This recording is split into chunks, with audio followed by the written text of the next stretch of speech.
Sallat e testimit për patent shofer janë hapi parë për ata që duan të bëhen shofer. Aty ku vlerësohet aftësia për të drejtuar një automjet, duhet të sundoj korrektësia, transparenca dhe mbikëqyrja strikte. Përgjegjësit e zyrtarëve dhe institucioneve në këtë hallk janë të qartë, të garantojnë që në rrugë të dalin vetëm persona të testuar profesionalisht dhe të përgatitur siç duhet. Çdo cenim i këtij procesi nuk është vetëm dështim administrativ, por është rrezik potencial për jetën e qytetarëve. Në një rast të ndodhur në njësinë e patentave të shoferëve në Gjakov, gjithçka duket gati deri pak çaste para se të fillojë testimi.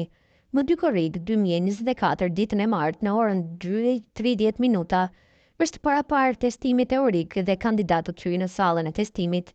Njëri pas tjetrit kandidatët zën vendet e tyre pranë kompjuterëve, por jo të gjithë prej tyre i shkojnë deri në fund testimit.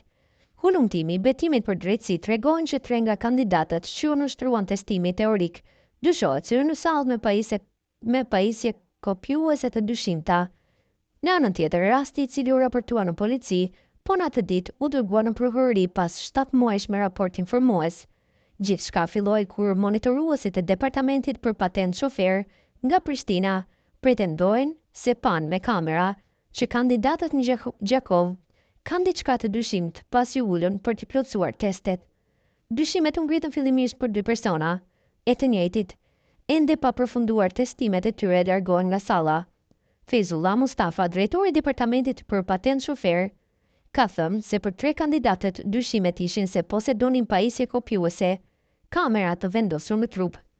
Atë ditë, ishim në qendrën e monitorimit bashkë me monitoruesin e kamerave të pjesës teorike dhe vërejtëm dyshimet e 2 kandidatët cilët në rastin e uljes në karrike filluan të zhveshen në një farë mënyre në proces testimi dhe filluan të rregullojnë kompjuteret përmes kamerave të verifikuara, para se të shohin pyetjet e mundshme në ekran.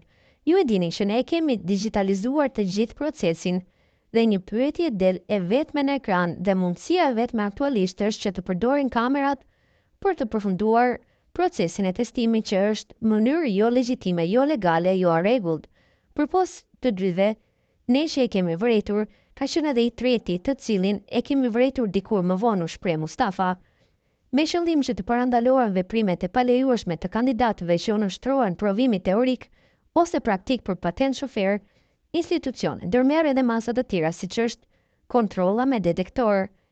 Për rastin e ndodhur më 2 korrik të vitit 2024 në njësinë e patent shoferëve në Gjakov, të 3 kandidatët e dyshuar që hynë në provimin teorik, detektori sinjalizoi me dritë të kuqe edhe pasi lën gjërat personale në tavolinë. Adrian Batusha, punëtor apo sigurimin që kontrollon kandidatët me detektor, fillimisht nuk pranon se më 2 korrik ka qenë në punë.